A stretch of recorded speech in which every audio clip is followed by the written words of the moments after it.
Okay, so we are in the middle of that paragraph on page Gimel.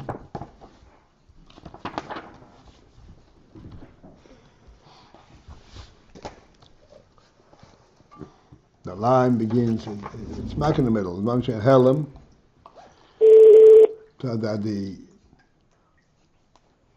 Oirin Soid, the Atmos, is the helem internally completely,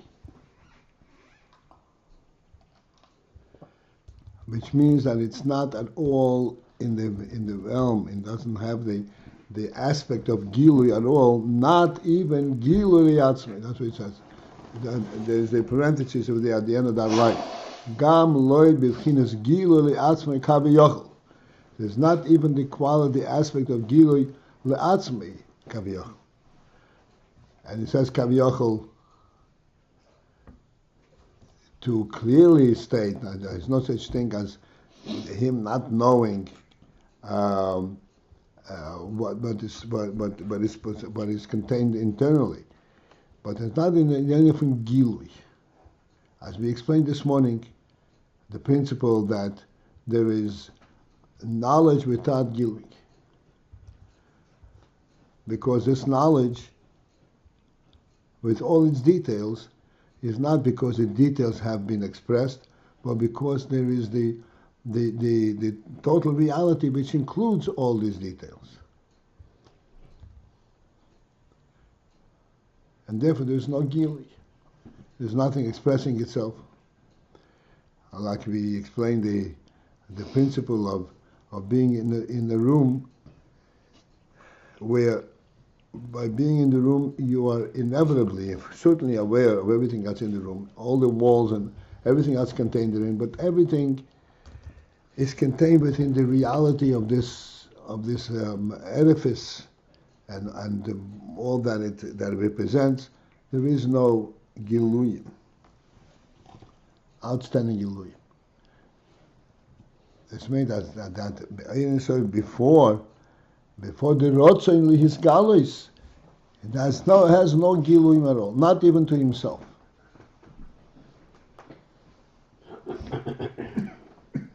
Lihiyois, okay, now on the next one, Lihiyois, being that, Shegam Hagilui Atzmoi, that the Gilui unto himself, also, who bivchinas shaychus le'ezadov.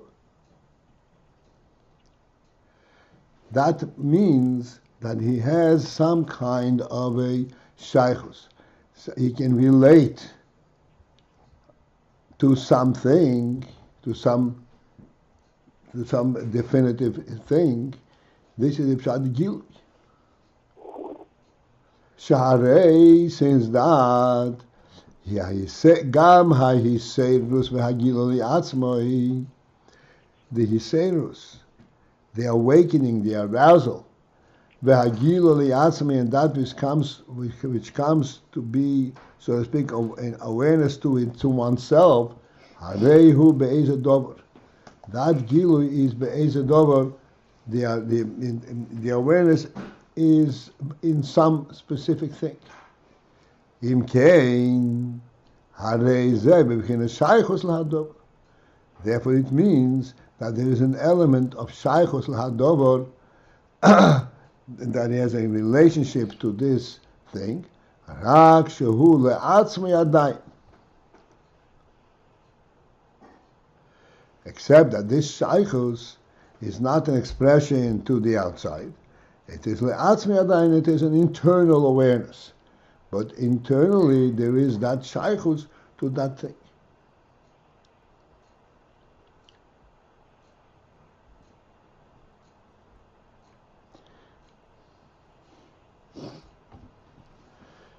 Okay, let this be unfold. What is it? What do you mean by shaychus l'hadover? And what does it mean just to himself? As we shall follow through. V'koydem ha-hiserurus, before this hiserurus, before this arousal, before this showing and recognition of some interest, hu she'ein b'chinas gilu klal. That state is that is not b'chinas gilu klal, is not at all in the realm of gilu, realm of awareness. Kim adrabe, but as the opposite. B'chinas helem be'atzmoi, is in a state of helem be'atzmoi, in himself, into himself. Loi b'chinas gilui klal, not at all related to the union of gilui, related to the union of expression and recognition.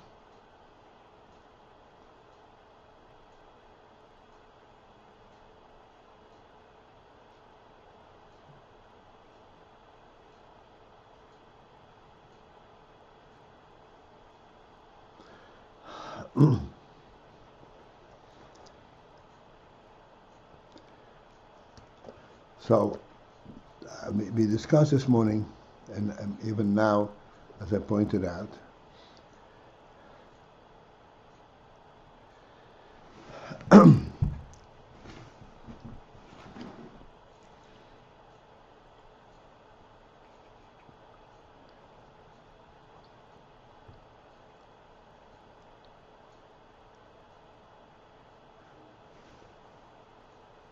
the difference between the essence of the thing and the gilui of the thing.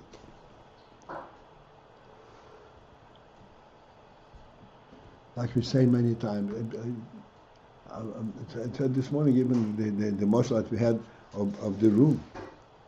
When you observe a room from outside,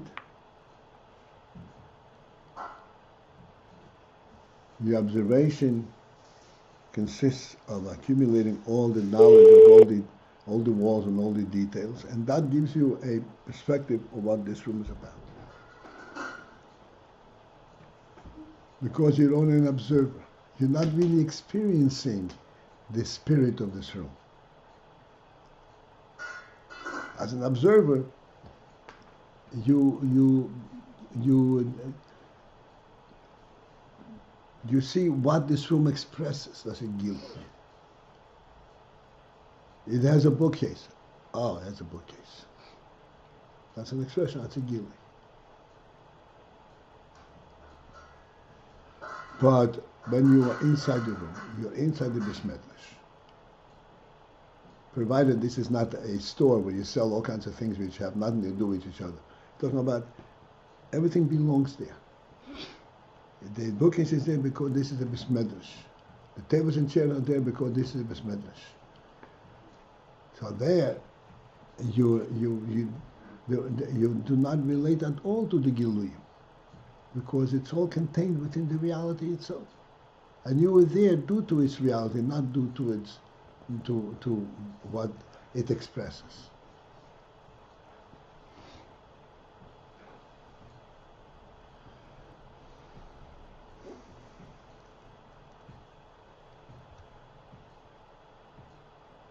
This is the Inyan. If I go a little bit deeper, since we have a limited crew, we mentioned many times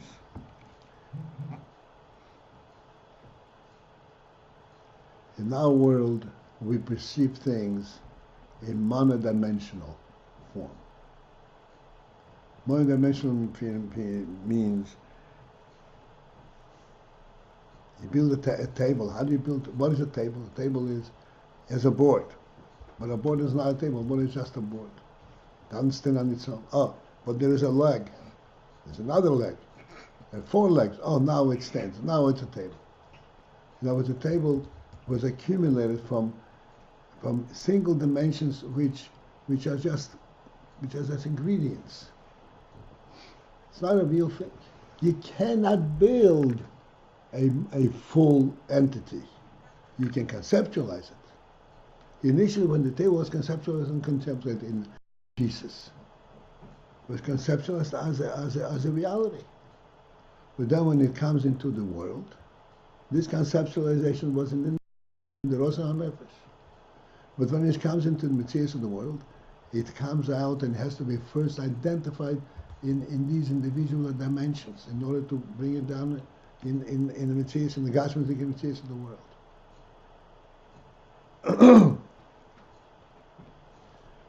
This is called Gilui. That you identify all the things that will enable it to be as a Metzias.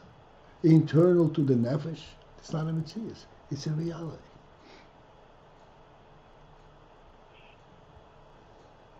As we explain all the time, a table to a human being is not even the service that it provides.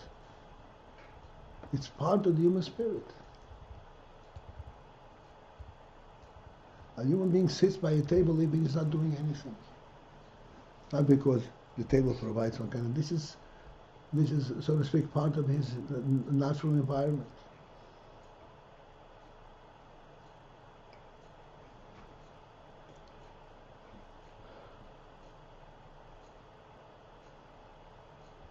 Therefore, at that stage,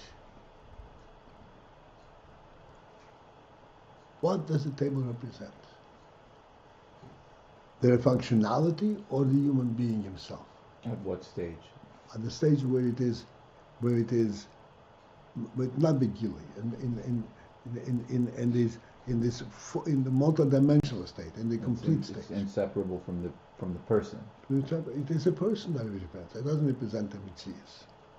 It doesn't represent, oh, he can use a table. Now we're saying kind of a shaykhus of the table. There's no shaykhus of the table. It's him.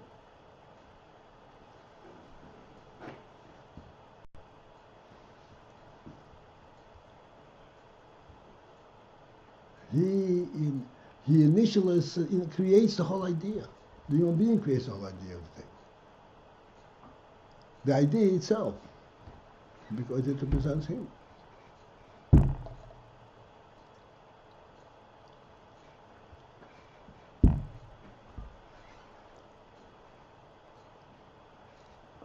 Giluyim means that he has a shaykhus to the image.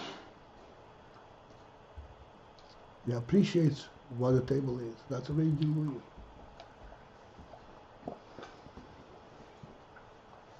That's when he has a shaykhus to the image.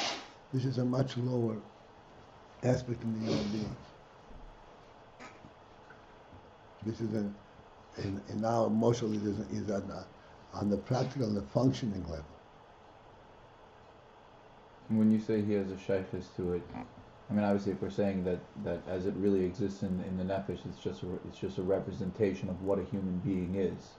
So there, obviously, also has a shaykhus to it. So what are we distinguishing? No, that's the point. It doesn't have a shaykhus to it. A shaykhus to it means that he has some kind of a service, some kind of benefit. He doesn't have a benefit. In other words, like you mentioned this morning, does the house make the person, or the person makes the house? Give a house to an animal, does an animal become human? In other words, it's not something that he can get something from it. That's what exactly, they can relate to it. They can relate to it.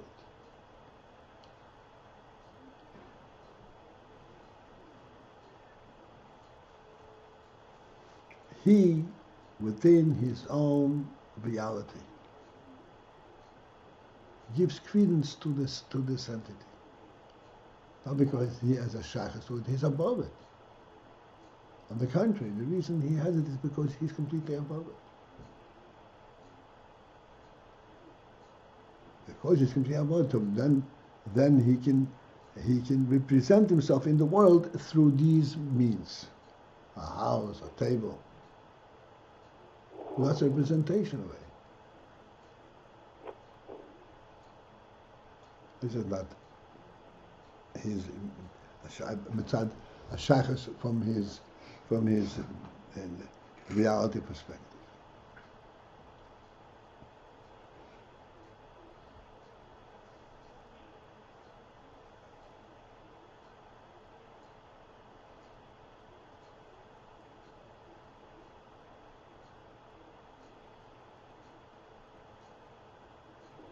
Is this analogous somewhat to the we speak about like ziv hashamish b'shamish? That in the absolute reality of the human being, you can't say as a shaykhis to the table because it's just indistinguishable from the reality which he represents. Right. But the word indistinguishable is already misrepresentation. Indistinguishable means that there are two things.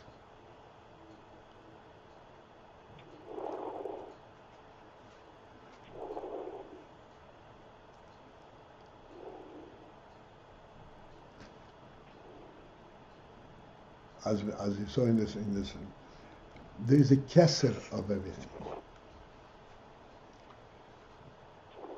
and then there is a full development of this thing.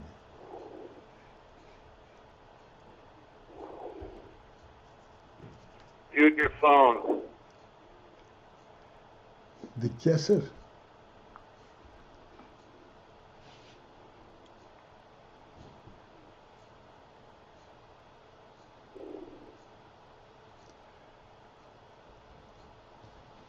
It's a little subtle, but we understand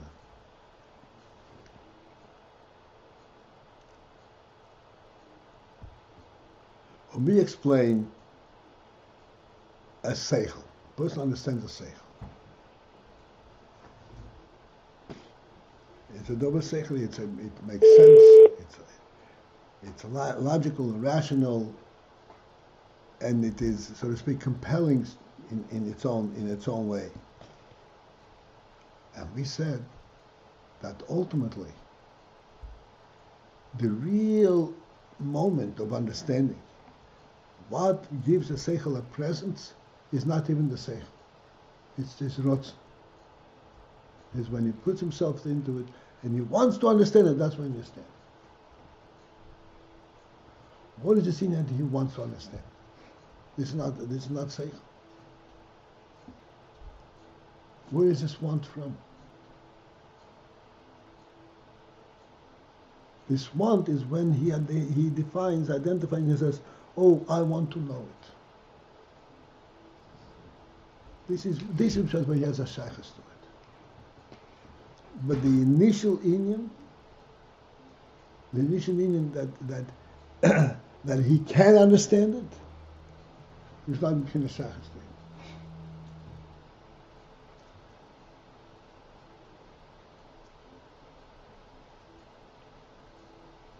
This is like we say, the man in the garden also is capable of understanding. He also is capable of behaving like a human being. But he is concealed in himself. His human quality is completely concealed internally.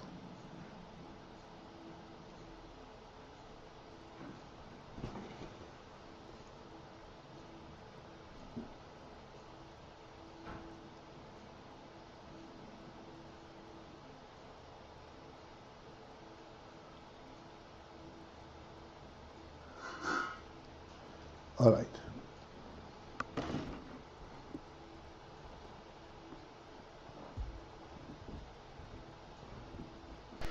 Did you already go over these lines of morning to discuss what the idea of Gilei La'atzmei is?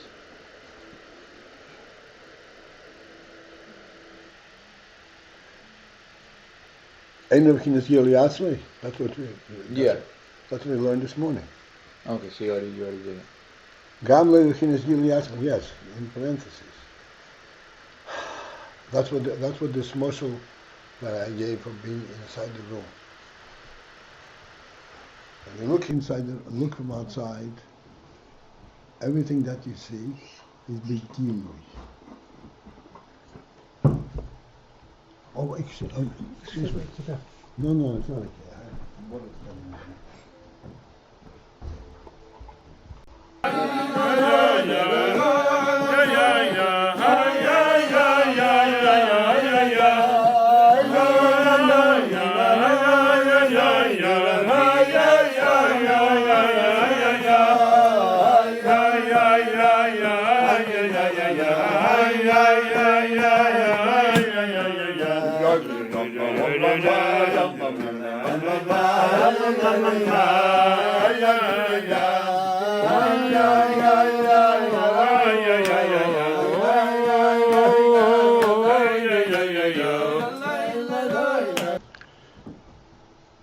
Like we explained in this Ayin, that which is in which a person is part of, that's on the human level.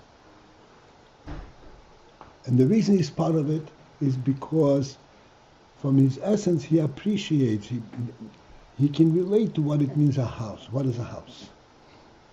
A house is not four walls, a house is a reality. Like we always speak about this all the time, that when the dog runs and there is a house in the middle, does he see a house or a wall? He doesn't even see a wall, he sees an obstruction. There's no sense of reality what this is. A human being, on the other hand, he never sees a wall, he sees a house. Because a human being sees things the way his Nefesh sees things. Nefesh speaks in terms of reality.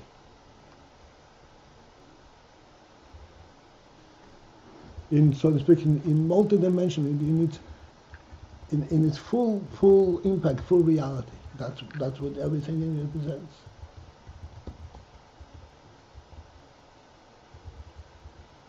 Like we know in our physical world, from the physics perspective, a single dimensional entity does not exist really.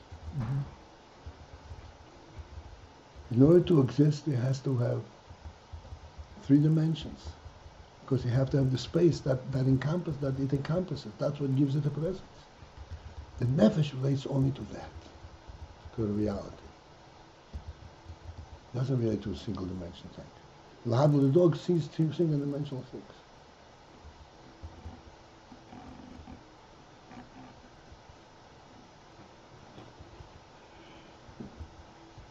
So, no matter what one knows, so to speak, internally, this is not Giluyim, not Gilui Atzmai, not even Gilui Atzmai, because it's part of reality.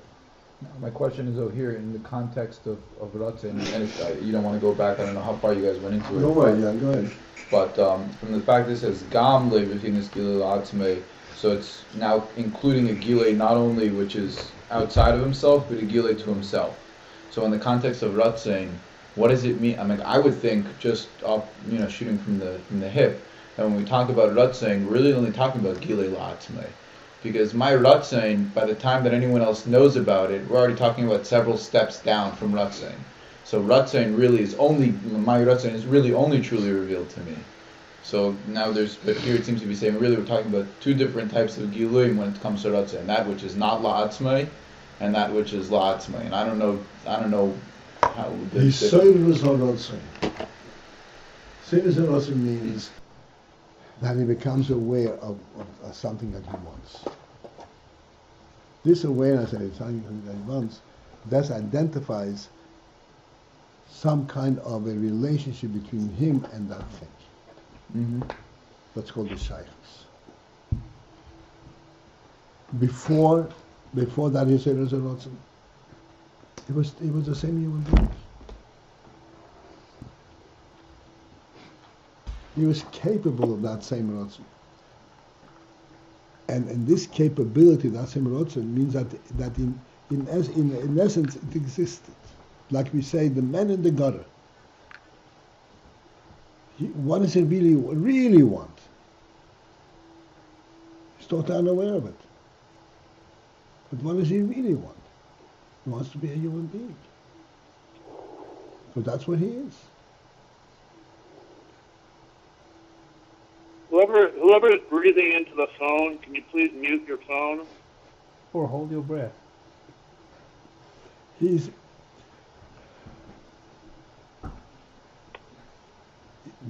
order to fully express it, we have to always go back to understand it, to this principle. A human being is not the result of development. A human being is a godly creation. It was conceptualized by God in its totality.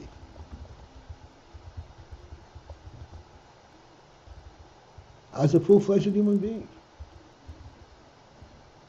When God initially, going back to this, planned for the human being, what did he say? Let's make a man and he's going to rule the world. He's going to rule the world. Wait a second, let him develop first. That was not what was created, what the way God perceived the human being. Someone came and said, don't put all of your eggs in one basket. Let's wait to see how he turns out.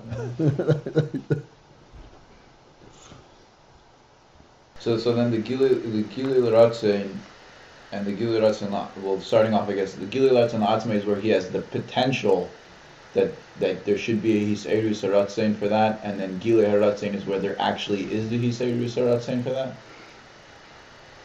Yeah. So where the person is in the gutter and not even aware that he's in the gutter, it's L'Atzmai, he doesn't even know that he has it. He's in total concealment, he doesn't even know himself that he has it. To exclude L'Atzmai, you're saying? Or that's the level of Gilui Haratzain L'Atzmai? Okay. Only to the reality. Let's understand what his point over here is. His point over here is not to define the helem. His point over here is to explain that Rotzoin, Gilui Haratzain, means that he has some kind of a shaychus in Adon. He has some kind of a inherent connection to this image. That's what the shaychus Adon.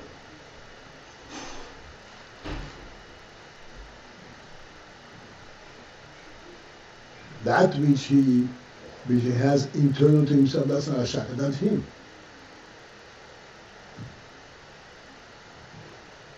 Shaychus Adon means that there is something that he identifies as besides himself, that he is interested in. And he has an interest, and he has some kind of a connection to it. Prior to the same with the Rotzen, there is no shaychus to anything. No shaychus to anything. He's totally held into himself.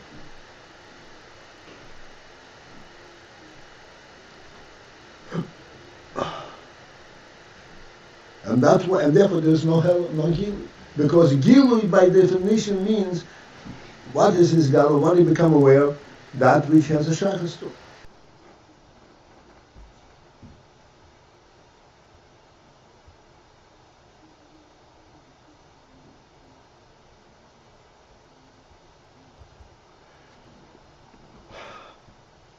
I'd like to add another notch to this.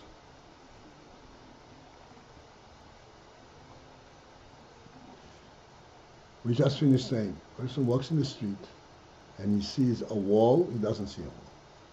He sees a house.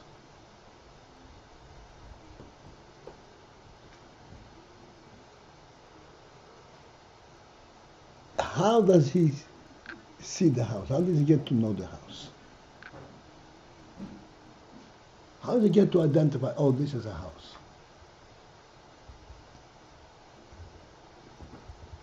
Yes, it's with his sechel, but it's due to the fact that he himself has a shaychus to a house.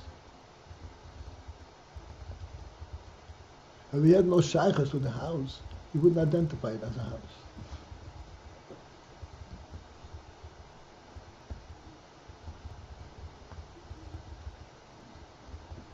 It's with the shaychus. He personally relates to this. This is essentially the source of his sechel.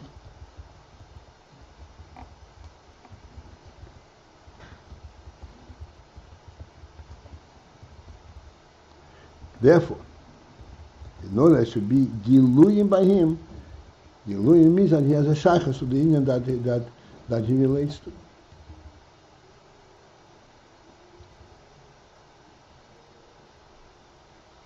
Being that the person prior to his Seiras HaRotzen has no giluyim, is totally into himself, that means that he has no shaychus to anything.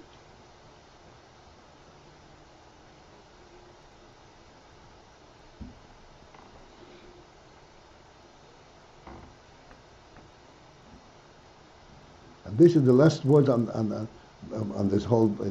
The first words on this line that we want to. Loi bivchinas gilui klau. He is helem le'atzmei, not in the aspect of gilui at all.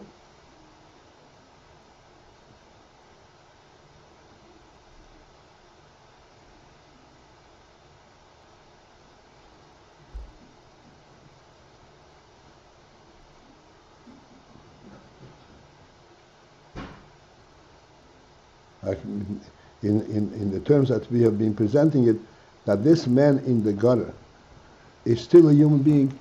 In what way is he a human being?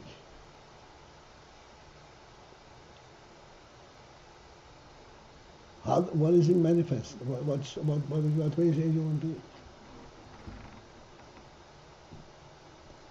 He's a human being by godly declaration that this is a human being, which means all the qualities of a human being have been invested in him. You smile. My answer was going to be opposable thumbs.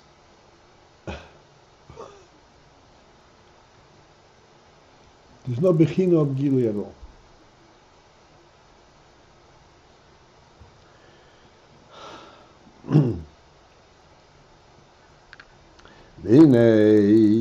Okay, you with me? It's possible that it should be giluyim to himself.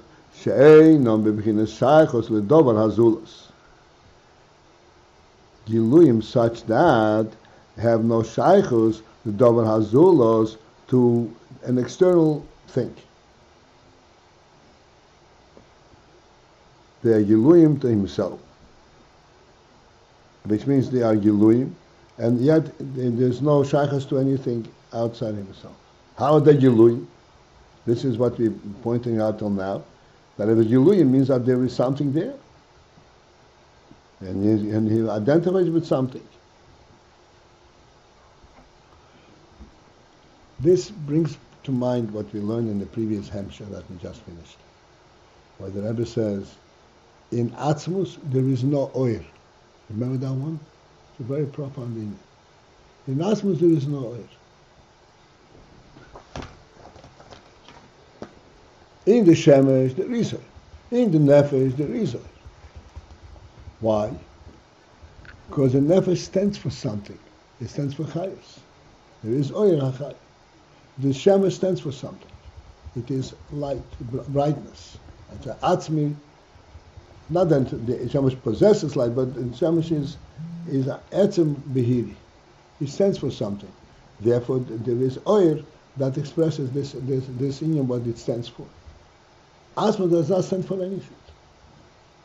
Therefore, there is no oir.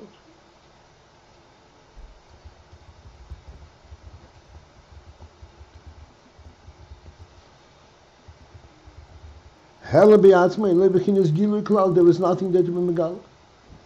He says now further. Actually, there could be giluyim to himself that do not represent an element of gilui of shachas l'davar, so a connection, a relationship to an external thing. When is that? K'mei b'tainug, as in the case of tainug.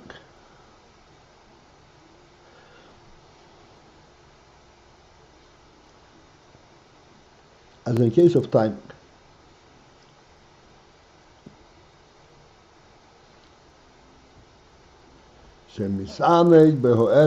This is extremely challenging for us to understand. In the case of tainug, there is the inyan that he is misaneg, he delights in his etzem.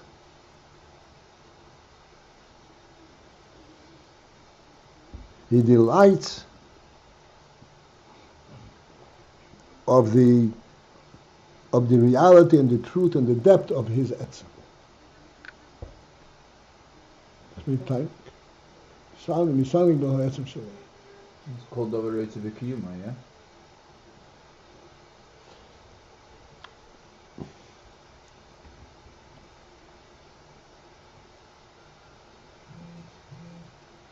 Right. You remember how we translated these words?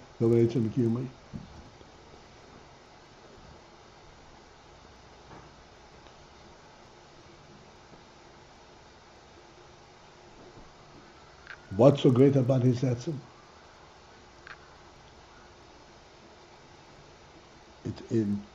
It's beyond mitzias. It's a godly reality. It's a b'kiyumoy, as we said. B'kiyumoy, but the Eibusha made them.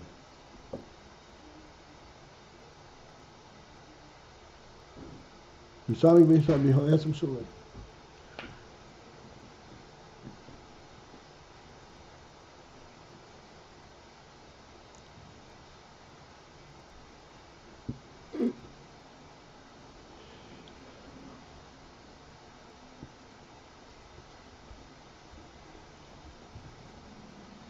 Normally, or this kind of a Mesamik Be'etzim Shalei would inevitably be, at first glance, be translated as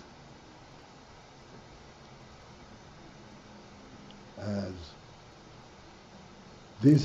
His etzem could have been vulnerable, and his senses know that he would be able to face any challenge.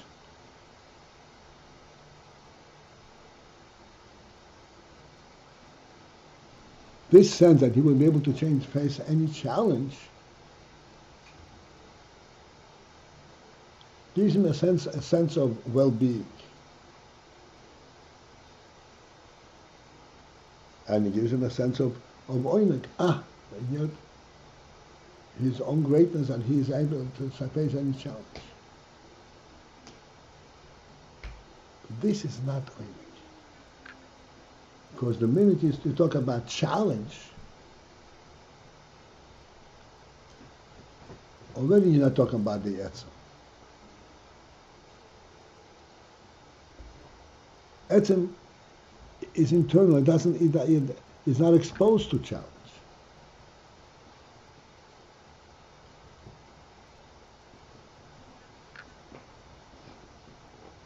A human being is exposed to challenge because he's in a big world.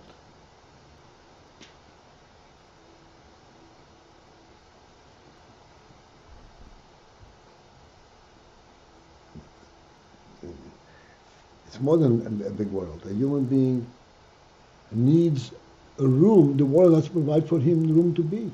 Like Odom Shein in Beis and Odom. So he is exposed to challenge.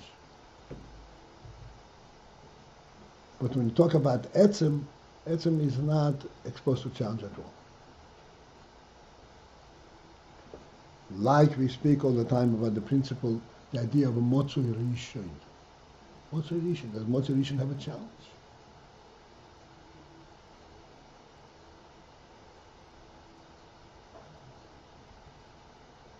This Motzui Rishon provides for the Neshama, whatever he creates, this quality.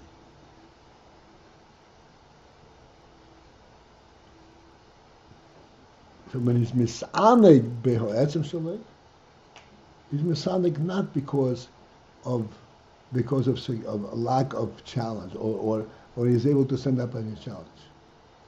There is no possibility of challenge. So what is he misaneg? Now this tainug is not in contrast to what could have been. You understand what I'm saying? Motzui Rishon does not have what could have been. There is no Motzui Rishon. So this Oneg, real Oneg HaNefesh, is not in contrast to what could have been. Like you asked the other day, right? That he's aware of the greatness because there's a cut, and he's aware that the cut can. That's not what we're talking about. There's an essential reality. Oneg goes beyond the invulnerability, so to speak. I can face any challenge. That's real Oneg.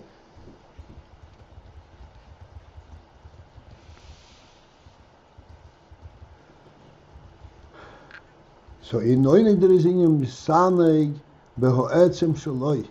What's made misaneg is not because of challenging, because the etzem has such depth and such reality that it is a Oneg.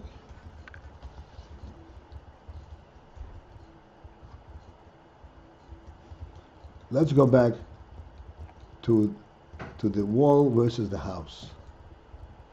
The wall is a mitzias. The wall does not elicit any kind of reality, any kind of oineg. Oh, this is a wall. The house, yes, oh, this is a house. In other words, there is a personal, there's a reality that you're relating to. Here reality, reality and delight, Oneg, are very close. So they're the same. In this Oneg relates to reality. That's what Oneg is. When he senses his reality, there's misaneg.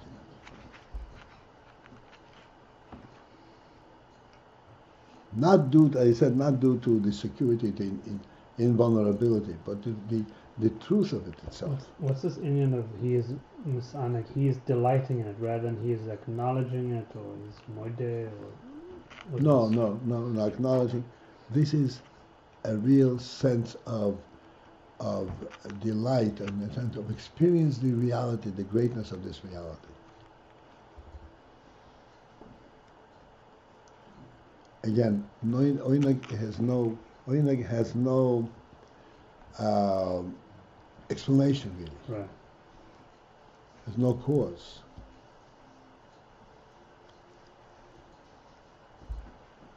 Right. Like you said, Kodom Reitze B'Kiyumei. Why is Reitze B'Kiyumei? Because he relates to it. He loves that reality. Not because it provides him with anything.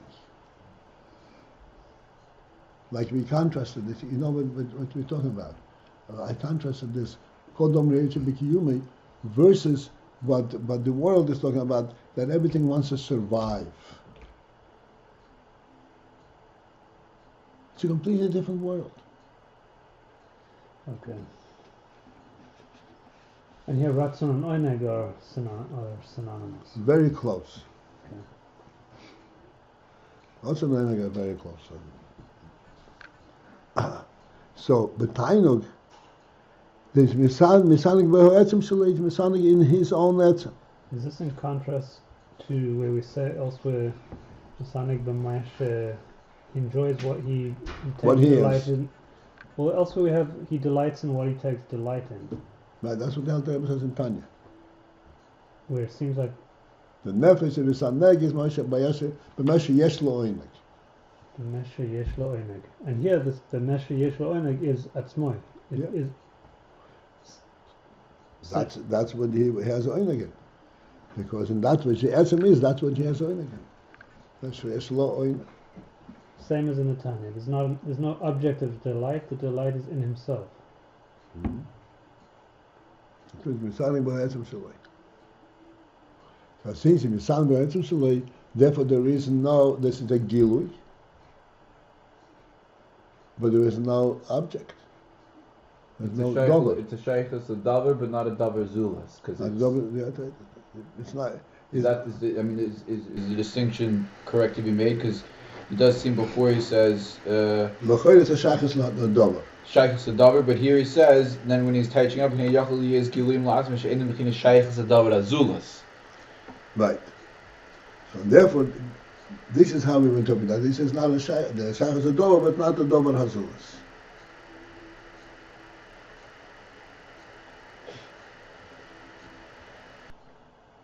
But this is not the end of it. Okay, this is just okay. What? So we started out with a house. The house in contrast to the way an animal sees it. And here when the man sees the house, it's also not an it's not an obstacle, it's not even an object, it's just the reality itself. He takes delight in recognition that it's a house. And he's not trying to get past the house. It's just he's observing reality, and that is his own reality, and that's ultimately the Tainug.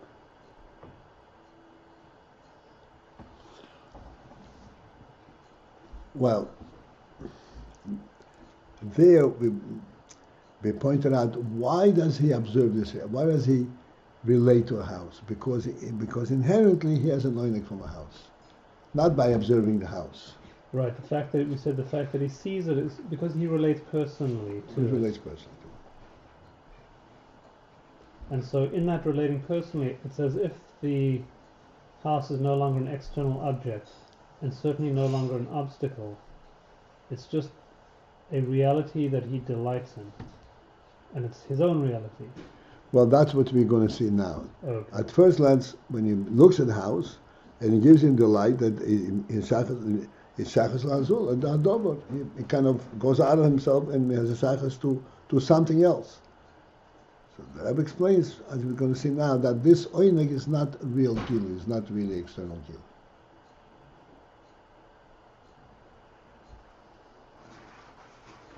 What do you have there?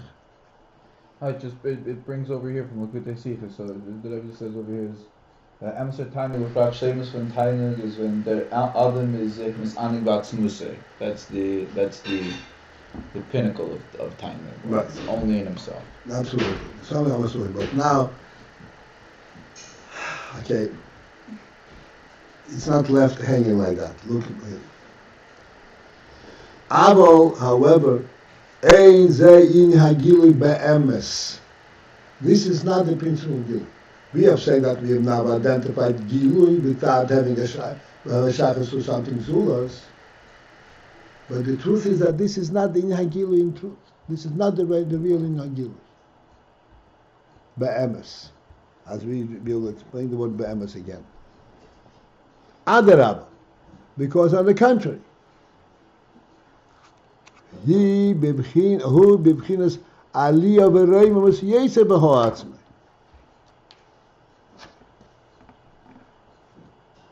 In this Oneg, it's not even from Gilui. He's not expressing himself. Gilui means that he's coming down to express what he is. This is not even from Gilui. On the contrary, Hu bibchinas aliyah v'roimamus. He is in a state of aliyah, of rising up, v'roimamus. And supremacy, Yoiser, even a greater supremacy, in his own self. This is why Misanig from his own self. He's completely oblivious to all other things. And he rises to his own reality. That's not Gilui. That's even greater helem.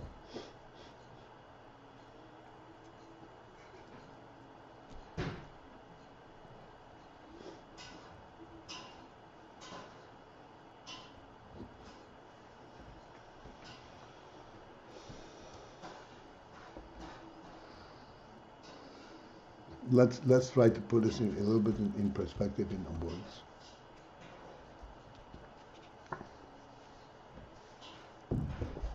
When one is contrasted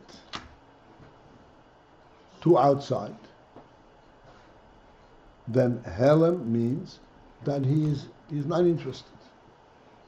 He has no shaychus to anything. He's not interested in helem. He's preoccupied in himself. Instead of being preoccupied with this, he's preoccupied with himself. This is when the person is when it's a lower level, when he's in the state, are you interested or are you not interested? He says, I'm not interested. If he has a question, if you're interested or not interested, you're really talking to someone who knows what you're talking about. Are you interested? This Oneg, this is when a person is not in contrast to the outside at all.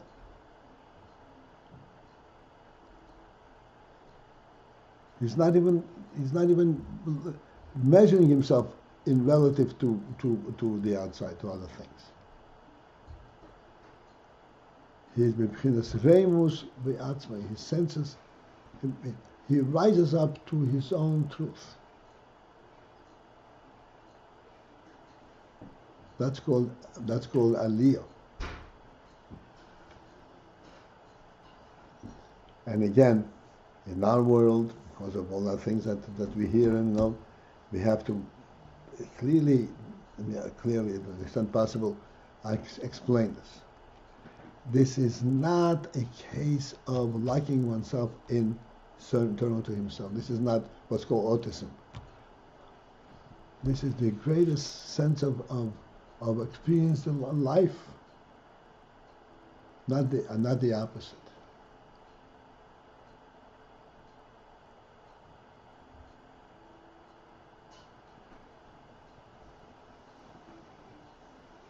And for this, we have to go back and identify your life.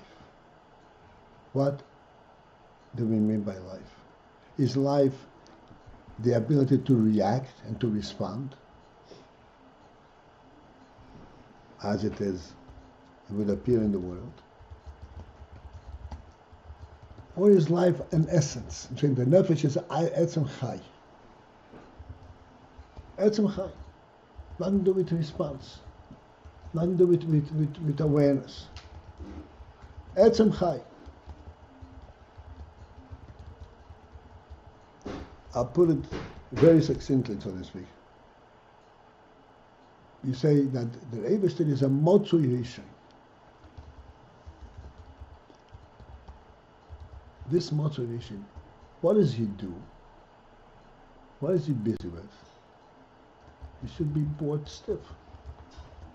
Says in the Gemara he has a very tight schedule. Plays with Leviathan so much part of the day. He's looking over mitzvahs and counting something. What is this motivation? What occupies?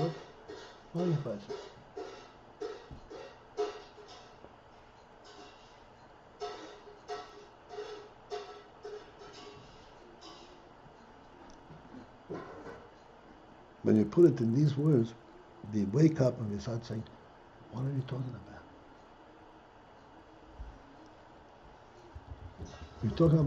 We are talking about a mono-dimensional entity that sees this, and is a reaction to this.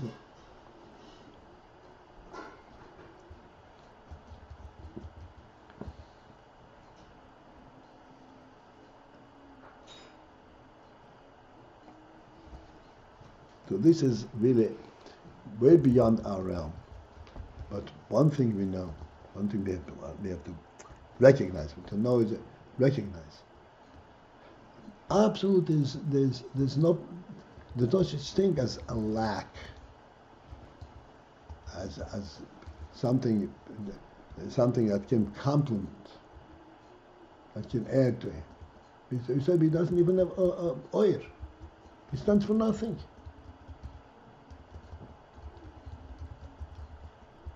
Reality itself, pure reality itself. Not the reality that came into being in response to some kind of a need.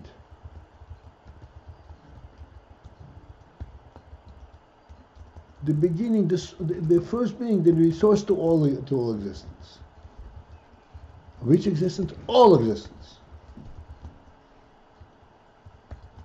He relates to hot and cold, to sweet and sour, equally.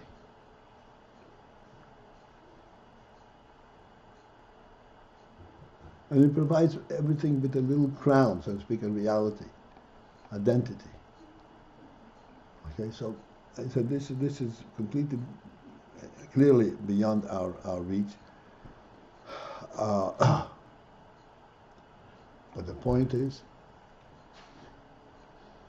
this explained a little bit in what's a Nefesh ha'odom. Nefesh ha'odom is not a response to a worldly existence. Hashem put in his nostrils a neshama of life. What does that say? Straight out. that neshama of life is not a worldly presence. There is no way to understand it from a worldly perspective. There are no worldly ingredients that make it happen.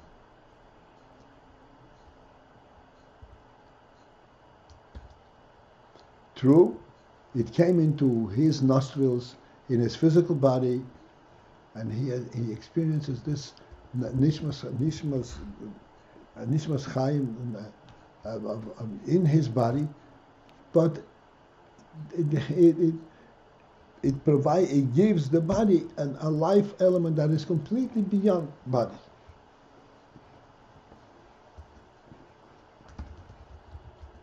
How completely beyond body? It completely changes the nature of the body, totally. Body by nature should be vulnerable.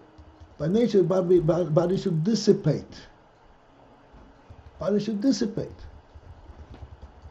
How long does a body last without the nefesh?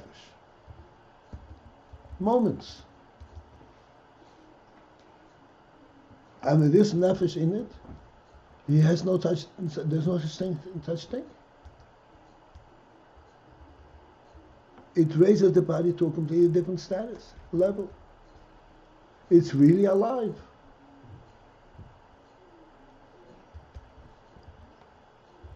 It does not have the parameters, the worldly definitions parameters.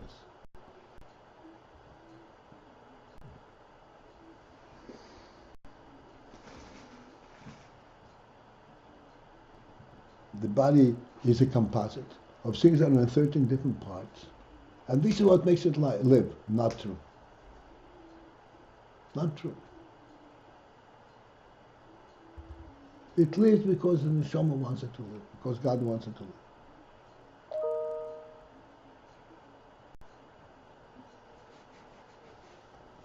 There's an interesting in halacha. You're learning treifas.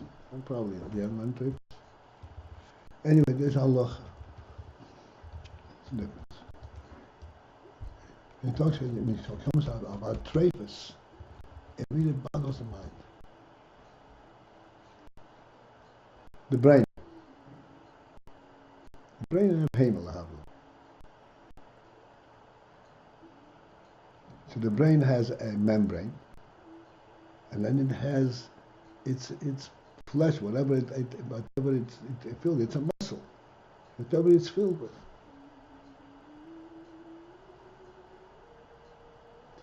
If the membrane is pierced, it's treif. Ever so much. If the membrane is whole, the inside is mushy like like rotten meat, it's kosher.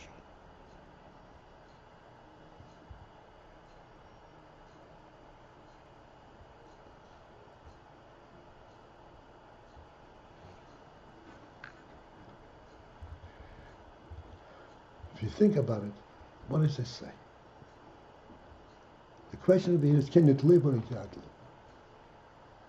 It lives because the neshama is in it. The neshama recognizes the brain. Oh, I can relate to this brain. As long as it's hard, as membrane is held, it looks like a brain, I can relate to it. If the membrane is pierced, I can't relate to this membrane. The inside it makes no difference to me. The life is how the neshama relates to it.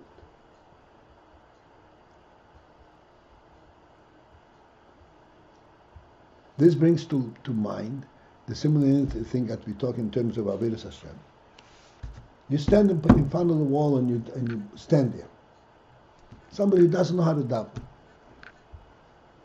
Someone who does not know how to daven. He stands by the wall and he hears the Chazan say Shemoneh Esrei. He's Yotzei Shemoneh Esrei.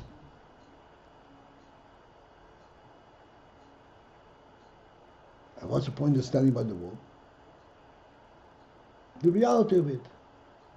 But it's not real because he doesn't know what's going on. He listens to the words, he doesn't even know what he's listening to.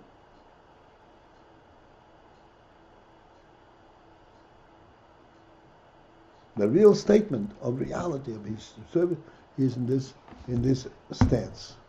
It's like the membrane. If he stands there fully dedicated to standing, he gets it from us.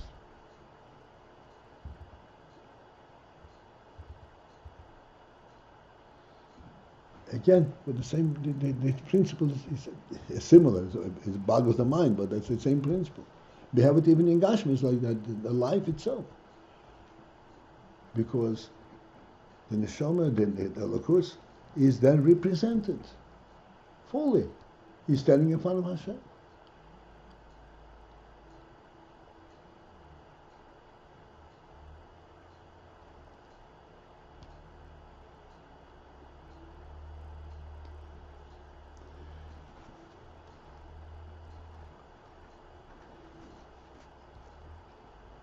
This life element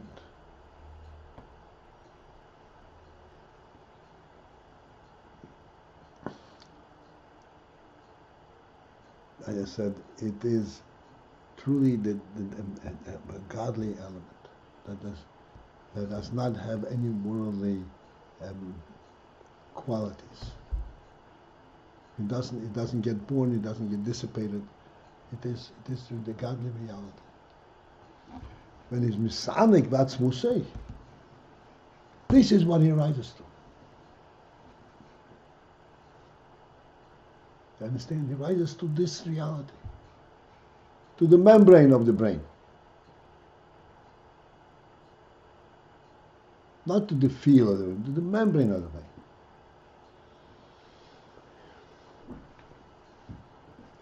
This is not giluyim. Giluyim is when you identify what is the content. This is not giluyim. Adarabah. Unbelievable. He is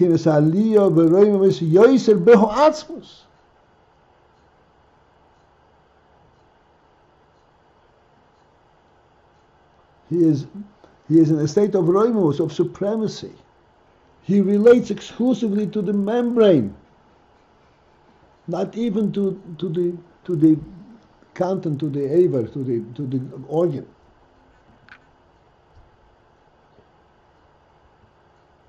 Behoasmus, in the asmus.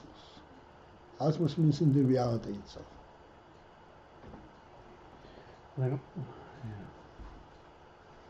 But at the same time, we're saying there's a shaykhus because he's misanig. That's what he said. This is not gilui. It's not gilui in the So sense therefore, that there's no shaykhus. it's not. No, shaykhus. Gilui has it tells that he has a shaykhus something. This is not shaykhus. Shaykhus means Something besides yourself. Something.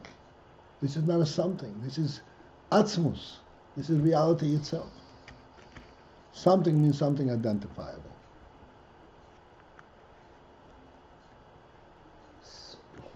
So if we have the membrane, or we have the man standing saying Shemona Esrei.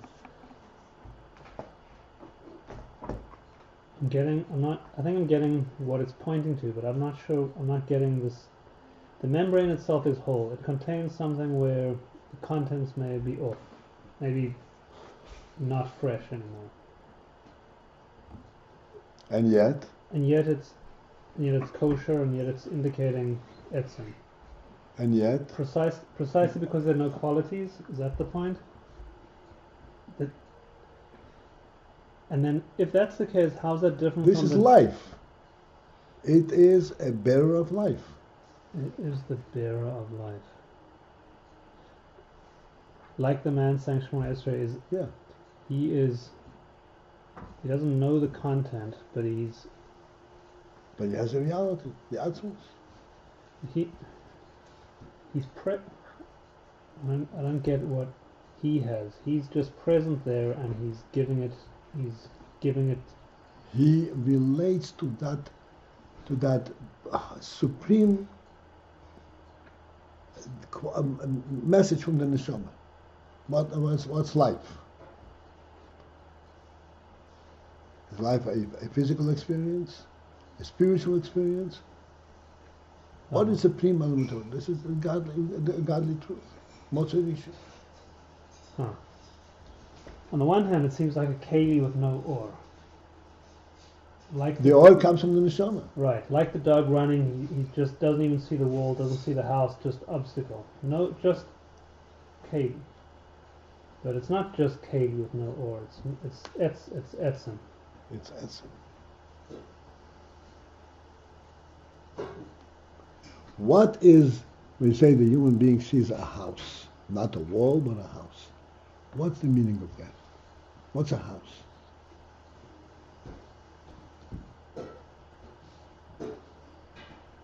A house is a presentation of of a reality in the world, not a structure. Right. But a reality like we had with the furnishings is pretty much through and through. These last two mashalim we just had, the membrane. The furnishings is at a much lower level. We said Right. the real thing is the house. I know, but house is an overall. It's not just the space; it's the overall.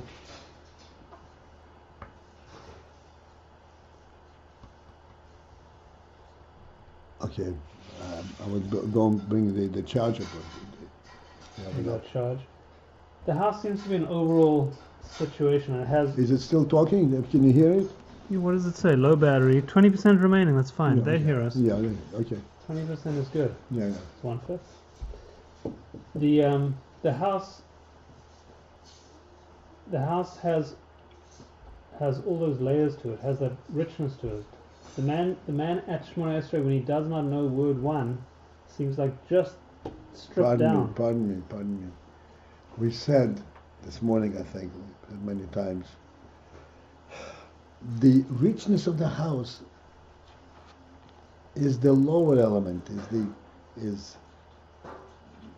the giluyim from the house. What makes, we say odom sheni bayis sheni odom, and the house makes an odom? Is it the richness or the house per se? Mm-hmm. That's what he said. There is a keser. Mm-hmm. The keser, this is the supreme reality, even though keser doesn't say anything. Right, and somehow that's intact when it's just the membrane, or when the man doesn't even know the words. Right. Uh-huh. It's symbolic. What we say, a keser is symbolic. This is the highest element that represents the finest element in the melech.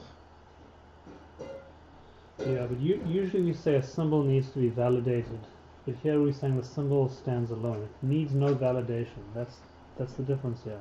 I don't know what you mean symbol. The reason you go to symbolism is because this is something which is beyond words. Right. But the flag of a country is only of importance if the country itself has a real foundation. Of course, but the flag symbolizes that there is reality in this country. The flag symbolizes what's reality in reality. The flag symbolizes that this country is ready to stand up for itself, even at the cost of life. Right. But nations differ, and you evaluate the symbol. Like we have, the membrane is the symbol for the brain, and the brain is gone. The brain's not even there. That's right. In our world, there are many nations with many different flags and many different symbols. Each one gets, every nation, like we said, every nation has a malach al-maila. Has a certain reality.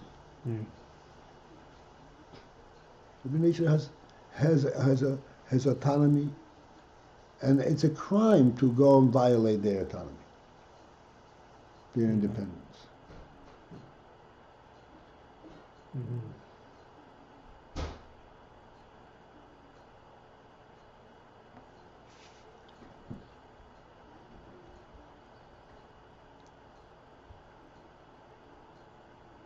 This is the pshat, that when he's misaneg be'atzim shalei, there's a bechinas aliyah b'yoshe b'ha'atzmus. This is not giluyim. This is going back into the atzmus.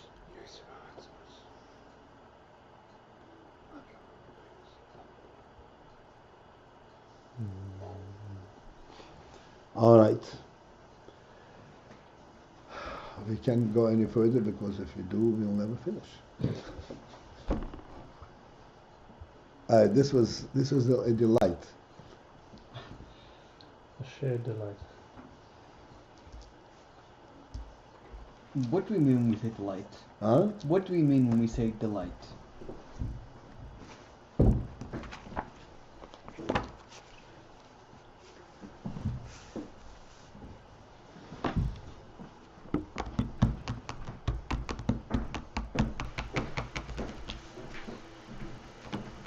Well, right now we're learning about this. So wait until maybe we get a sense what we mean. You know what you mean. It's an unfair question. I know what.